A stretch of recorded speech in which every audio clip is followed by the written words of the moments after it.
ને મિત્રો મજામાં. મિત્રો આપણે 10મા ધોરણનો જે માર્ચ 2019નું પેપર હતું એમાં MCQ 50 ગુણના પૂછાય છે. એમાં આ છેલ્લો વિભાગ 46 થી 50 આપણે જોઈએ અને એમાં કઈ વાત નવી છે અને કેવી રીતે પૂછાયેલું છે એ ખાસ જોઈએ. આપણે જાણીએ છીએ કે 2020ની અંદર તો નવું ગણિત આવી ગયું છે NCERTનું. એમાં પણ આ બધી વસ્તુ ઉપયોગી તો થવાની છે, કારણ કે કંઈક નવું હશે, એ વધારાનું આપણે શીખી લેશું. પણ આ બધી વાતો તો અંદર છે અને છે.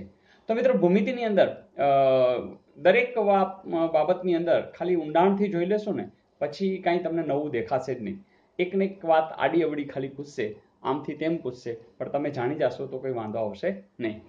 તો જોઈએ, આ બધા દરેક દાખલાઓ તમને ખાસ કરીને ભૂમિતિનો પોર્શન સ્ટાફ સિલેક્શન રેલવેમાં પણ આવી શકે છે, અન્ય પરીક્ષાઓમાં પણ આવી શકે એમ છે. એટલે એકવાર તમે જોઈ લેશો તો દરેક પરીક્ષામાં દરેક વસ્તુ કામ આવી શકે છે.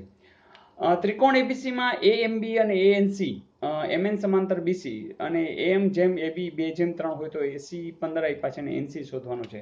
મિત્રો જ્યારે તમારી સામે આ રીતે ત્રિકોણ ABC હોય, બીજી વાત AMB છે એટલે M ક્યાંક અહીંયા હોય અને ANC એટલે N ધારો કે અહીંયા છે, પણ MN અને BC એટલે IM અને N આ છે એ સમાંતર છે.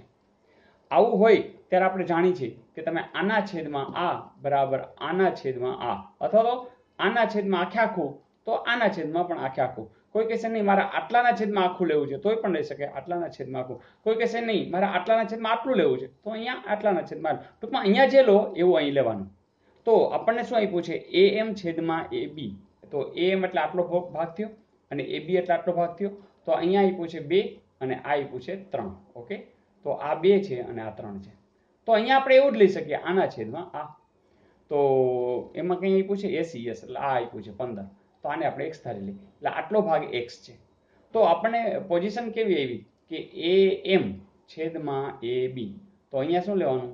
AN છેદમાં આખે આખું AC. બસ. જો AM છેદમાં AB આપ્યું છે, AM એટલે કેટલા? AM AB 2:3 બરાબર, એટલે 2/3 બરાબર n ને આપણે x ધારી લીધું અને AC એટલે 15. તો તમને કોઈ એક વેલ્યુ તો મળી જ જશે. જેમ કે 15 આ બાજુ જશે તો શું આવશે? 15 ગુણ્યા 2/3 બરાબર x. તો જોજો 5 તેરી 15 એટલે કે x ની કિંમત તમને 10 મળી ગઈ. તો ઉતાવળ ન કરતા, જો કે છે જ નહીં 10, આટલો ભાગ તમને 10 મળ્યો છે. પણ મિત્રો એને પૂછ્યું છે શું? NC પૂછ્યું છે, મતલબ આટલું પૂછ્યું છે. પણ તમને મળે જ ને, જેમ કે આટલો ભાગ 10 છે, આખે આખો ભાગ 15 છે, મતલબ અહીંથી સુધીનો ભાગ 15 છે, આટલો 10 છે. તમે તરત કહેશો કે સર એ કેટલો હોય? 5 જ હોય, અને 5 છે એવો છે તો એવું આપ્યું છે. મિત્રો મજા આવી?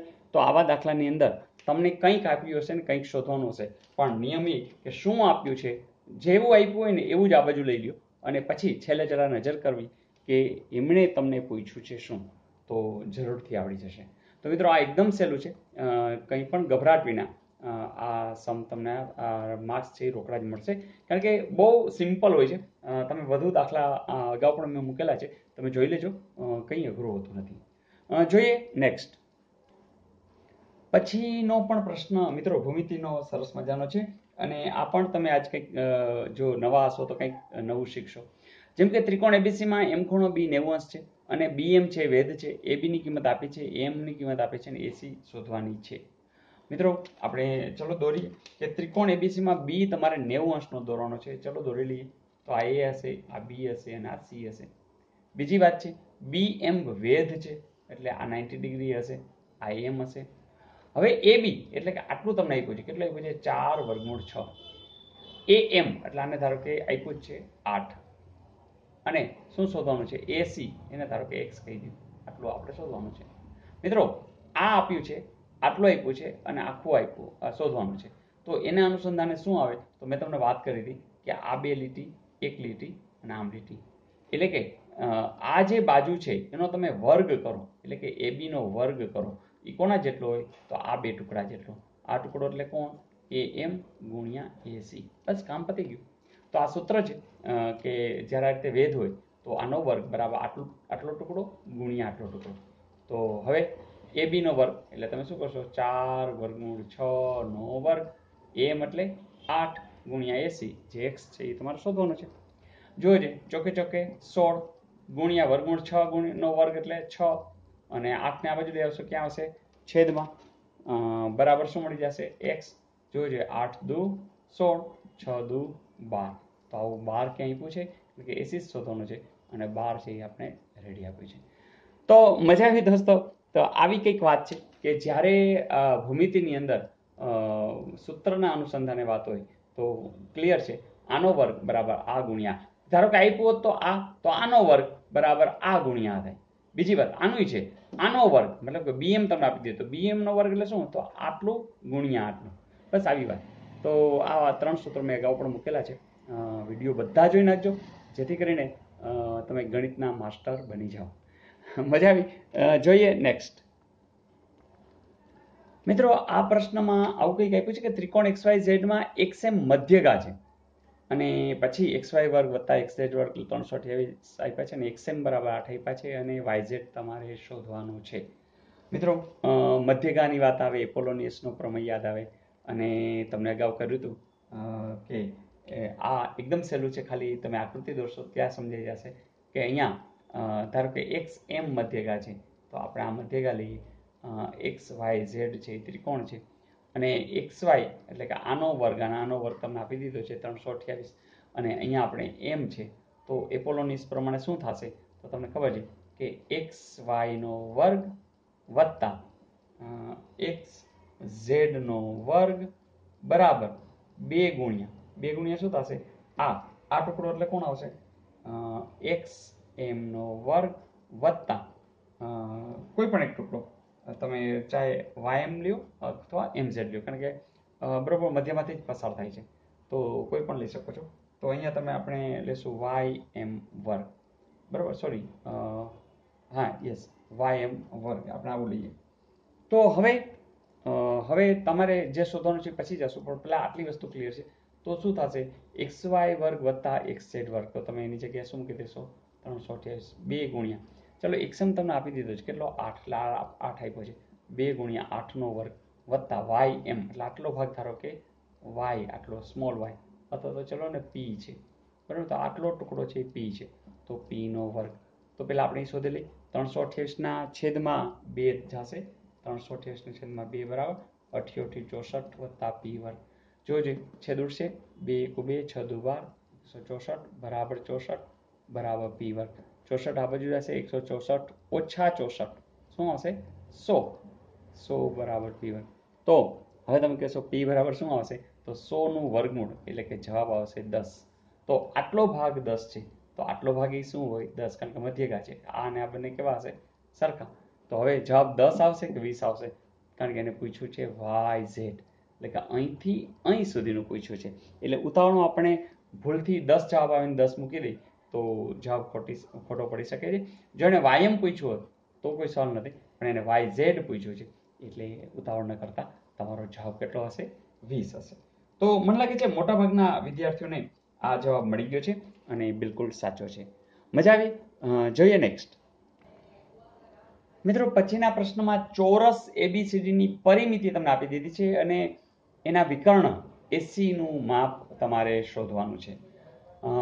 મજા આવે એવું જ છે મિત્રો. તમને ખબર છે કે ચોરસ હોય, આ ચોરસ બરાબર. હવે એની અંદર તમને ખબર છે ધારો કે લંબાઈ L છે તો અહીંયા પણ L હોય, અહીંયા પણ L હોય, અહીંયા પણ L હોય અને જો તમે એના પરિમિતિની વાત કરતા હો તો 4L અને 4L એટલે કેટલા? તો 32 આપ્યા છે, એટલે કે તમને L છે ખબર પડી જશે કેટલા છે? 8. હવે બીજી વાત કે તમને આ તો ખબર પડી ગઈ, પણ આપણે તો વિકર્ણ આ શોધવાનું છે. એટલે તો જુઓ તો કાટકોણ ત્રિકોણ થયો કે નહીં? જો આ L હોય, આ L હોય, પાયથાગોરસ પ્રમાણે આ શું થઈ જશે? વર્ગમૂળ 2L. હા કે ના? એટલે કે વર્ગમૂળ 2 અને L તમે જાણતા હો, હવે જાણો જ છો કેટલા છે? 8. એટલે કે જવાબ આવશે વર્ગમૂળ 2 × 8, પણ આપણે હંમેશા 8 પહેલા લખીએ છીએ એટલે 8 વર્ગમૂળ 2 એવું ક્યાં આપ્યું છે? તમે કહેશો હા સર પહેલું જ છે. તો બિલકુલ સાચું છે. તો માત્ર જાણકારી હોવી જોઈએ કે જો લંબાઈ L હોય તો એનું વિકર્ણ હંમેશા વર્ગમૂળ 2L હોય અને L તમે હવે ખબર છે 32 નો ચોથો ભાગ કરશો, કારણ કે આ ટોટલ 32 હોય તો એનો ચોથો ભાગ એટલે કે L તમને જાણો જ છો 8. તો મિત્રો આ તો તમને માહિતી હોય તો આવું કંઈ દોરવું ન પડે. તમને ખબર છે એ પરિમિતિ 32 એટલે ચોથો ભાગ મોટેથી જ 8. તો 8 એટલે L એટલે વર્ગમૂળ 2 × 8, તરત તમે કહેશો 8 વર્ગમૂળ 2. તો જાણકારી હવે છે અને હવે તમારે ઝડપ પણ થવાની છે. Is it okay? જોઈએ લાસ્ટ. મિત્રો પછીના પ્રશ્નની અંદર મોઢે થયો છે કે એ 3 5 છે, બી ના પણ અહીંયામાં પછી 8 9 અને એ બી નું મધ્યબિંદુ શોધવાનું છે. મિત્રો તમને ખબર છે કે મધ્યબિંદુ શોધવું એટલે પહેલાનો સરવાળો કરીને 2 વડે ભાગવા, તો શું થાય કે 3 + 8/2. એ જ રીતે બીજાનો એટલે કે 5 + 9/2. કારણ કે આપણે ખબર છે કોઈ પણ રેખાખંડ હોય એનું મધ્યબિંદુ હોય તો સ્વાભાવિક છે કે એના પહેલા x આમ છે એના અડધા એટલે કે એની સરેરાશ અને 5 9 એની પણ સરેરાશ. તો જુઓ છે 8 ને 3 તો કે 11, તો 11/2. ઓકે, અને 9 ને 5 14, 14/2 તમે તરત કહેશો 7. તો આવું ક્યાંય પૂછે 11/2 ને 7? તમે કહેશો હા સર. તો મિત્રો આવું કંઈક પૂછાયેલું, અને તમે બધા જાણો છો કે MCQની અંદર પૂરેપૂરા માર્ક્સ મળી શકે છે, અને જે કંઈ હવે એક્ઝામ આવવાની છે તો એમાં ક્યાંય ને ક્યાંય કોઈ ને કોઈ વાત તો આવવાની જ છે, અને એકવાર આવડે પછી તો ગમે તેવા દાખલા પૂછે એ આવડવાના જ છે. તો મજા આવી? તો બસ મજા કરતા રહેશો, મજા કરાવતા રહેશો, અને હવે તો લગભગ આપણે 80,000 પ્લસ બધા મિત્રો જોડાઈ ચૂક્યા છે યુટ્યુબની અંદર.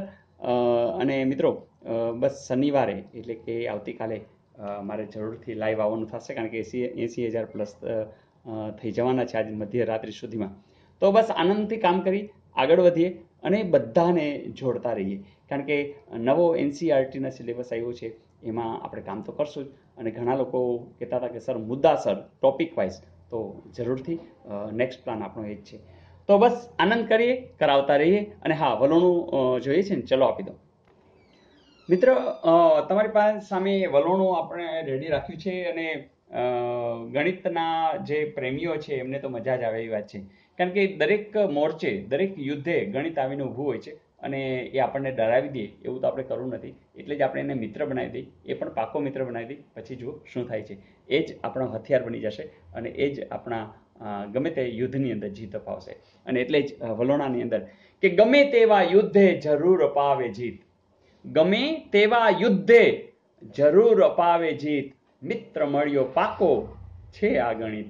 જ્યાં મિત્રો આ ગણિત જ આપણો પાકો મિત્ર છે, ગણિત જ હવે ગમતું થઈ ગયું છે, તો હવે કોઈ ટેન્શન નથી. તો મિત્રો આનંદથી કામ કરીએ, આજુબાજુવાળાને પણ જોડીએ, અને જે કંઈ યુદ્ધ આવશે એની અંદર જીત જરૂર મેળવીએ.